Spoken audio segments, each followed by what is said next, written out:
우리 오늘 옆 사람과 인사 나눌 때 골로새서 1장 13절 말씀 가지고 주님이 흑암의 권세에서 건지십니다. 이렇게 인사 나누겠습니다. 주님이 흑암의 권세에서 건지십니다. 예수님께서 공생애의 끝자락에 이르렀을 때 예루살렘에 올라가시고 백성들에게 복음을 전하시고 말씀을 가르치십니다. 그러자 대제사장들과 서기관들이 예수님에게 와서 당신 무슨 권위로 누가 가르치고 복음 전할 권위를 주었느냐고 물으면서 시비를 겁니다. 예수님은 지혜롭게 그 시비를 피하시면서 비유로 한 가지 말씀을 해주시는데 누가복음 20장 9절 말씀을 보면 그가 또 이 비유로 백성에게 말씀하시기 시작하시니라. 한 사람이 포도원을 만들어 농부들에게 세로 주고 타국에 가서 오래 있다가 이렇게 시작을 합니다. 우리가 잘 아는 포도원 농부 비유라 이렇게 표현하기도 합니다. 포도원을 만든 주인이 농부들에게 세를 주었습니다. 그리고 누가복음 20장 10절 말씀을 보면 때가 이름에 포도원 소출을 얼마를 바치게 하려고 한 종을 농부들에게 보내니 농부들이 종을 몹시 때리고 거저 보내었거늘 그럽니다. 세를 주었으니까 포도원 소출을 얼마를 주인에게 줘야 된다. 그리고 종을 보냈는데 종을 때렸습니다. 그리고 거저 보냈습니다. 3번까지 종을 보냈는데 그 보냄을 받은 종을 심하게 하고 내쫓았다. 이렇게 비유로 말씀하시죠. 그렇죠. 누가복음 20장 13절에서 15절 말씀을 보면 포도원 주인이 이르되 어찌할까? 내 사랑하는 아들을 보내리니 그들이 혹 그는 존대하리라 하였더니 농부들이 그를 보고 서로 의논하여 이르되 이는 상속자니 죽이고 그 유산을 우리의 것으로 만들자 하고 포도원 밖에 내쫓아 죽였느니라.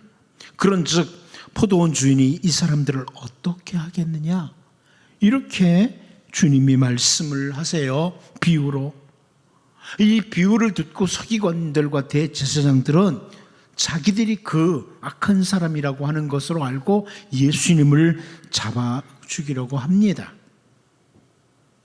여러분, 하나님께서는 세상을 참 아름답게 하나님 보시기에 좋은 모습으로 만드셨어요. 이 세상은 정말 아름다운 모습으로 창조되었습니다. 그런데 우리가 잘 아는 창세기 6장 5절 말씀을 보면 여호와께서 사람의 죄악이 세상에 가득함과 그의 마음으로 생각하는 모든 계획이 항상 악할 뿐임을 보시고 그럽니다. 노아 때죠. 홍수로 심판할 수밖에 없는 세상에 죄가 가득 찼다. 하나님의 형상을 따라 지음을 받은 인간들이 죄로 말미암아 점점 악해지는데 그 죄가 세상에 꽉 찼다. 이렇게 설명을 합니다. 그러므로 하나님께서는 끊임없이 주님의 종들을 보내시고 또 보내셨습니다. 죄의 길에서 돌아서도록. 그리고 마침내 하나님의 아들 주 예수 그리스도가 이 땅에 오셨습니다. 그런데 우리가 잘 알다시피 이 세상은 그 하나님의 아들 예수님을 십자가에 못 박는 일을 하게 됩니다.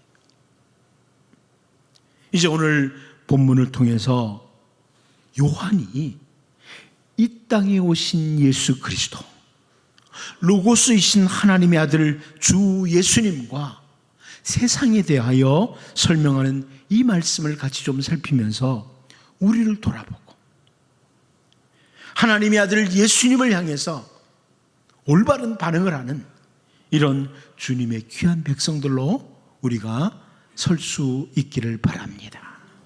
첫 번째로 우리는 오늘 본문을 통해서 볼 수 있는 게 어두움으로 가득 찬 세상을 봅니다. 어둠으로 가득 찬 세상이라. 우리 본문 5절을 다시 한번 같이 읽어보겠습니다. 봅니다. 시작. 빛이 어둠에 비치되 어둠이 깨닫지 못하더라. 여러분, 요한은 여기 깊은 어둠으로 가득 찬 이 세상을 표현하는데 아예 어둠이란 단어로 표현해요. 빛이 세상에 비치되 이르지 않고 빛이 어둠에 비치되, 이 세상이 온통 어두움으로 가득 찼다는 겁니다. 죄로 가득한 이 세상, 온통 악으로 가득 찬 이 세상을 잘 보여주는 표현, 빛이 어둠에 비치되. 여러분, 세례 요한이 잡혔다는 소식을 들은 예수님께서 갈릴리로 가셨다가 나사렛을 떠나 스불론과 납달리 지경 해변에 있는 가버나움에 가십니다. 그런데 마태는 예수님이 그곳에 가서 계시는 것에 대해서 선지자 이사야의 말씀을 인용을 해서 마태복음 4장 15절 16절을 통해서요, 스불론 땅과 납달리 땅과 요단강 저편 해변길과 이방의 갈릴리여, 흑암에 앉은 백성이 큰 빛을 보았고 사망의 땅과 그늘에 앉은 자들에게 빛이 비치어도다 하였느니라. 이렇게 설명을 합니다. 흑암으로 가득 찬, 어둠으로 가득 찬 땅에 큰 빛이 임했다. 죽음의 땅, 그 땅에 빛이 비쳤다 그럽니다. 바울 사도가 로마서 3장 10절에서 12절을 통해서요, 기록된 바 의인은 없나니 하나도 없으며 깨닫는 자도 없고 하나님을 찾는 자도 없고 다 치우쳐 함께 무익하게 되고 선을 행하는 자는 없나니 하나도 없도다. 세상을 바라보니까 온통 악한 사람들로 가득 찬 세상을 본 거예요. 의인이 하나도 없더라. 죄악으로 가득 찬 세상, 이 세상을 정확히 바라본 겁니다. 그 바울 사도는 우리가 잘 아는 로마서 3장 23절을 통해서 모든 사람이 죄를 범하였음에 하나님의 영광에 이르지 못하더니 이렇게 분명하게 선포합니다. 모든 사람이 다 죄를 지었다. 그래서 하나님의 영광에 이를 수가 없었다. 한마디로 사실 이 세상은 어둠으로 가득 찬 세상, 세상에 존재하는 모든 사람들이 죄인임과 동시에 하나님의 영광에 이르지 못할 자들로 가득 차 있다. 이렇게 선포하는 겁니다. 더 이상 이 세상은 창세기 1장 31절을 통해서 하나님이 지으신 그 모든 것을 보시니 보시기에 심히 좋았더라. 저녁이 되고 아침이 되니 이는 여섯째 날이니라. 이 말씀하신 모습이 아니라는 거예요. 하나님이 세상을 창조하실 때 참 아름다운 모습으로 세상을 만드셨는데 이 세상이 죄로 가득 찼다. 악으로 가득 찼다. 어두움으로 가득 찼다. 사람들이 생각하는 것, 말하는 것, 행동하는 것이 온통 죄악으로 가득 찬 어두운 세상이 되었다는 것을 잘 보여줍니다. 그래서 하나님께서는 아들 예수 그리스도를 세상에 보내셨습니다. 어둠으로 가득 찬 세상에 예수님을 보내셨습니다. 예수님은 단순히 선한 삶의 본이 되시기 위해서 이 땅에 오신 것이 아니라 하나님의 영광에 도무지 이르지 못할 멸망받을 수밖에 없는 죄로 가득 찬 세상을 구원하시기 위해서 오신 겁니다. 그래서 우리가 잘 아는 것처럼 요한복음 3장 16절 17절 말씀을 보면 하나님이 세상을 이처럼 사랑하사 독생자를 주셨으니 이는 그를 믿는 자마다 멸망하지 않고 영생을 얻게 하려 하심이라. 하나님이 그 아들을 세상에 보내신 것은 세상을 심판하려 하심이 아니요 그로 말미암아 세상이 구원을 받게 하려 하심이라. 어둠으로 가득 찬 세상, 이 세상에 주 예수님이 오셔서 주 예수 그리스도를 믿는 자마다 구원을 받도록 영광에 이르도록 이렇게 하신 것입니다. 오늘날에도 마찬가지예요, 여러분. 정말 정확히 눈을 열고 보면 과학과 문명이 발달하면 발달할수록 세상은 점점 더 어두워져요. 아, 좋은 세상? 사람들 가끔 그렇게 말해요. 점점 좋은 세상이 됐다고. 과학과 문명이 발달해서 좋은 세상이 됐다고. 정말 그런가요? 점점 세상은 더 깊은 어두움 속으로 빠져들어갑니다. 세상 사람들도 그렇게 말해요. 완전 말세야, 말세. 점점 말세라고 말하는 사람들이 늘어나는 세상이에요. 세상은 점점 더 어두워집니다. 세상에 존재하는 모든 사람들은 참된 구원자이신 주 예수 그리스도로 말미암지 않고는 하나님의 영광에 이를 사람이 단 한 사람도 없습니다. 이 말씀은 자기 자력으로 구원에 이를 사람이 한 사람도 없다는 거예요. 세상에 존재하는 모든 사람은 예수님이 필요합니다. 주 예수 그리스도가 필요해요. 세상은 어둡습니다. 아니, 나 자신을 봐도 어두워요. 정말 진실하게 살아보겠다고 그랬지만 살아온 길을 보면 온통 삐뚤삐뚤이에요. 어두움의 길을 내비서는 걸 더 좋아해요. 주님 없는 세상은 깊은 흑암 가운데 있는 세상이다. 이것을 기억하고 언제나 나에게 예수님 필요합니다. 주님과 함께 가기를 원합니다. 주님을 단단히 붙잡고 이 세상이 어둡기에 주 예수님이 필요하다는 것을 인식하고 우리에게 주어진 삶을 사는 동안 복음의 증인으로 살아가는 이런 복 있는 우리의 삶이 될 수 있기를 바랍니다. 두 번째로 우리는 본문에서 빛의 사명을 다하시는 우리 주 예수님을 보게 됩니다. 세상은 어둠으로 꽉 차 있기에 빛의 사명을 다하시는 예수님을 봅니다. 본문 5절을 다시 봅니다. 다시 보겠습니다. 시작. 빛이 어두움에 비추되 어둠이 깨닫지 못하더라. 온통 어둠으로 가득 찬 세상이지만 이 세상에 오신 주 예수님은 그냥 숨어 지내시는 것이 아니에요.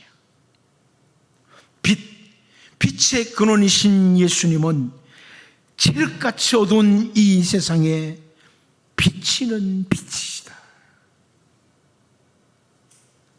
빛의 사명을 철저히 행하시는 사람들의 빛이셨습니다. 그런데 여기 빛이 어두움에 비치되 하는데 이 비친다는 이 단어가 헬라어로 파이노라는 단어인데요. 이 단어는 계속해서 빛을 비춘다 이런 의미를 가진 단어예요.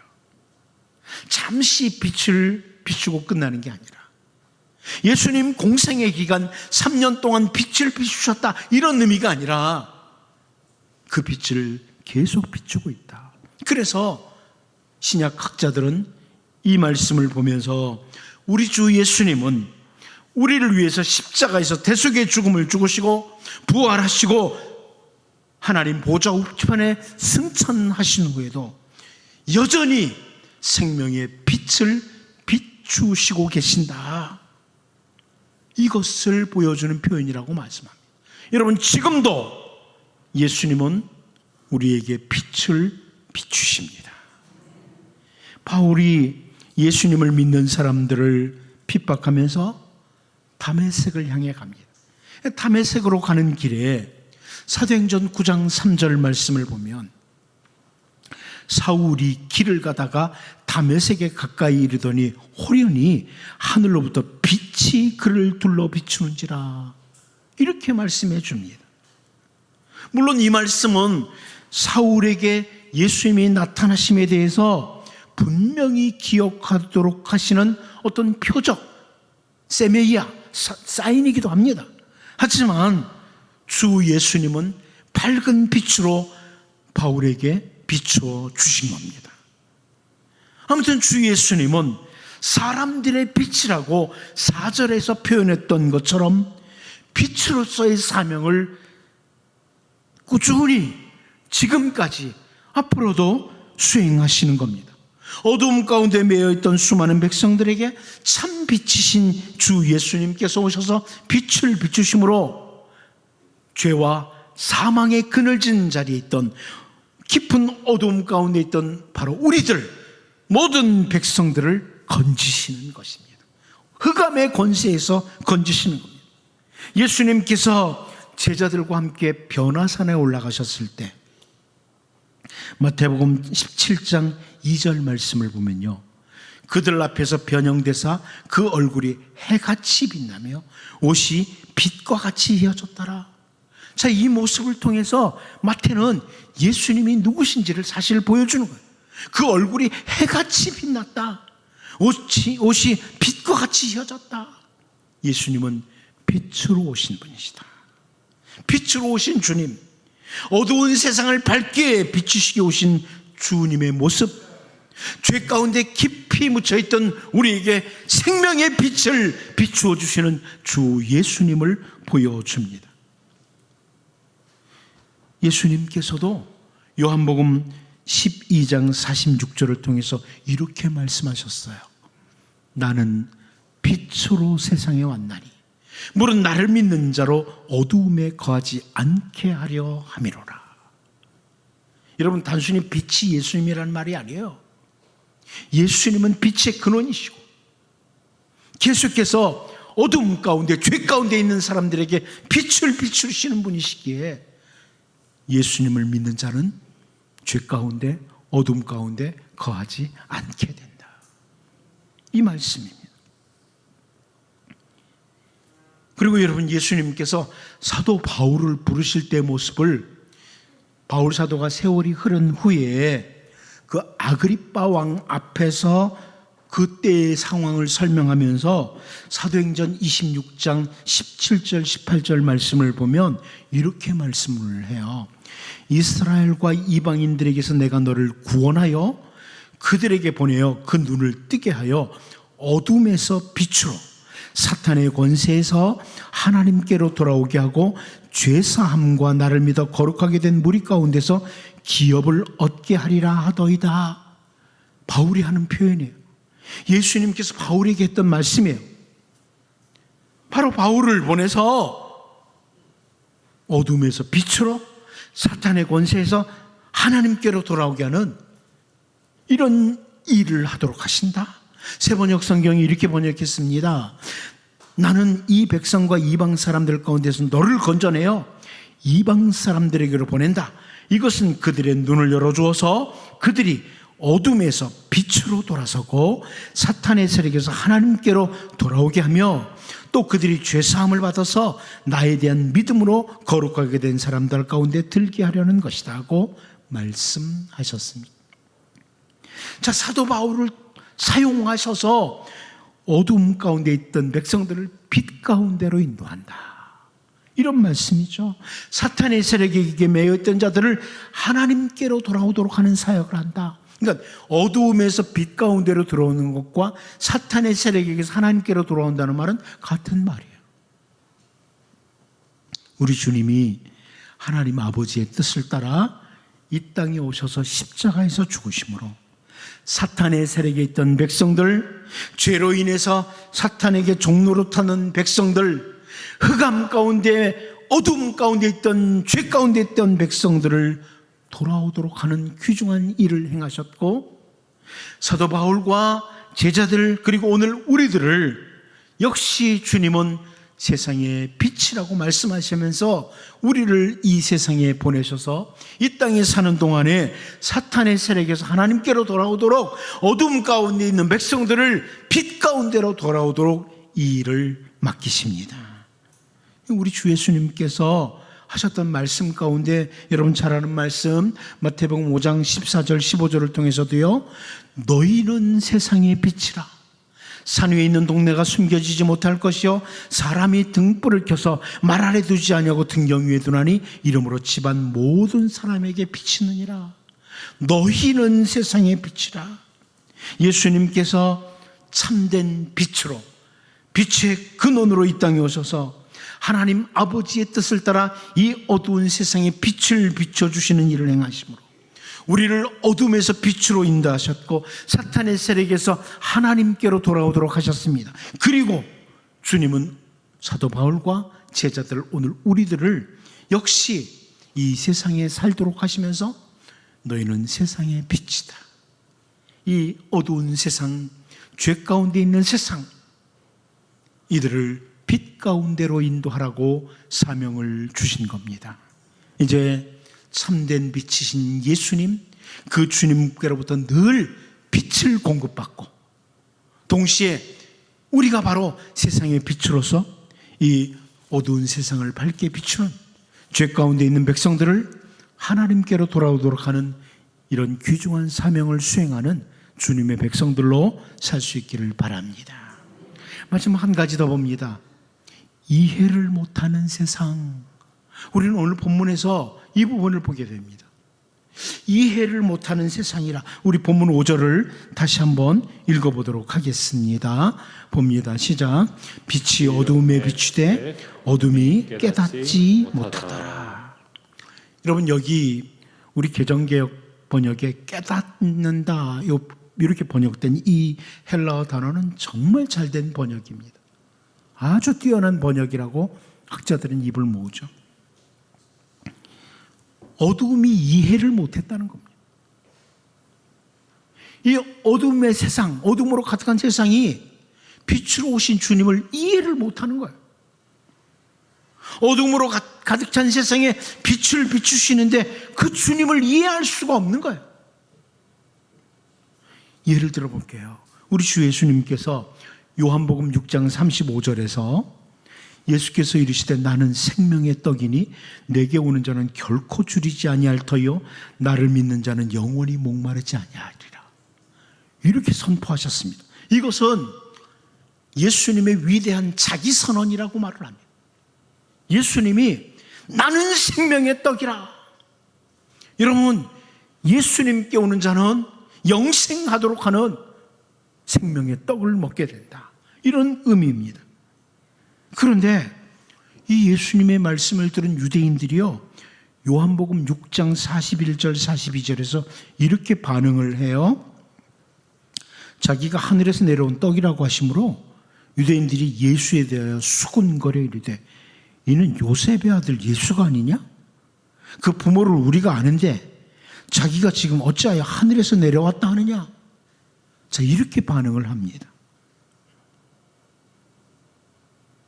도무지 예수님의 자기 선언을 이해할 수가 없는 거예요. 어두움이 빛을 깨닫지를 못하는 거예요.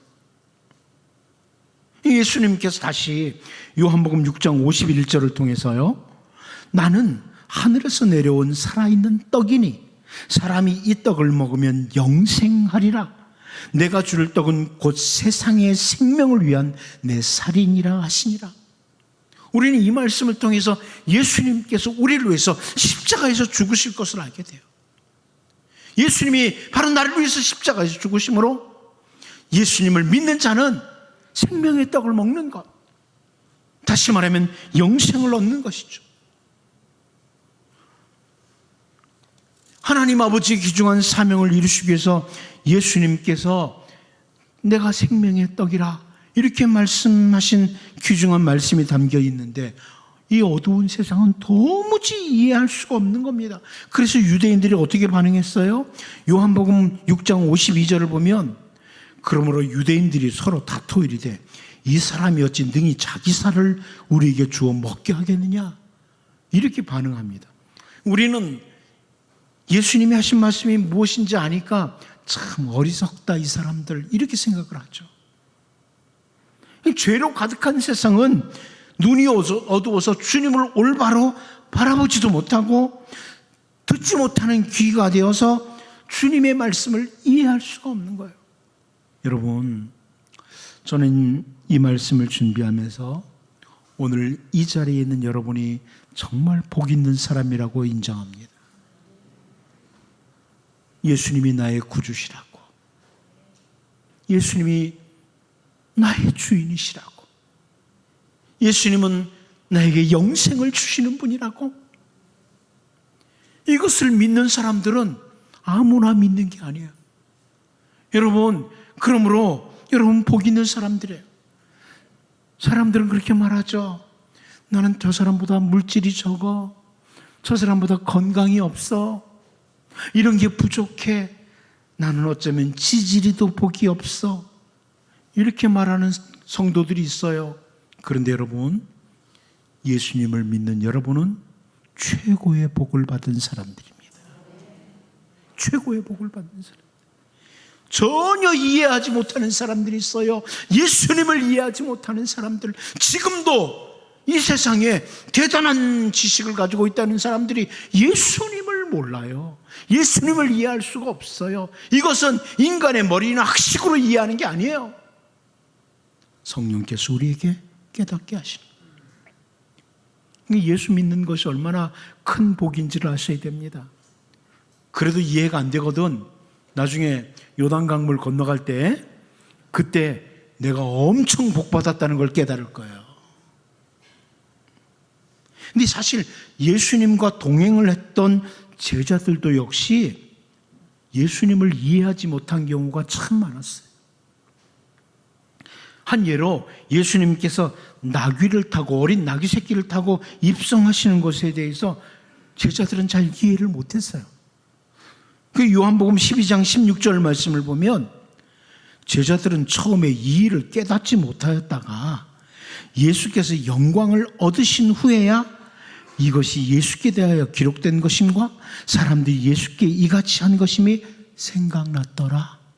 이렇게 말씀해 주고 있어요. 후에야 깨달아요. 제자들도. 왜 예수님 나귀 타고 입성하시지? 이해를 못해요. 오늘 우리들도 마찬가지입니다. 이 땅에 살아가면서 성령 하나님의 인도하심을 놓치면요, 주님의 말씀도 깨닫지 못하고 주님이 하시는 일도 도무지 이해할 수가 없는 거예요. 그러므로 언제나 성령의 인도하심 아래 살아가는 주님의 백성으로 살도록 깨어 기도하셔야 됩니다. 빛이 어두움에 비추되 어둠이 깨닫지 못했다. 이해하지 못했다.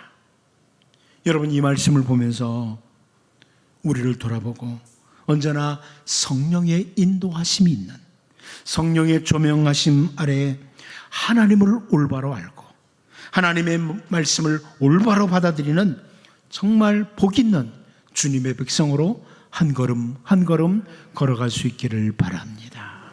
기도합니다.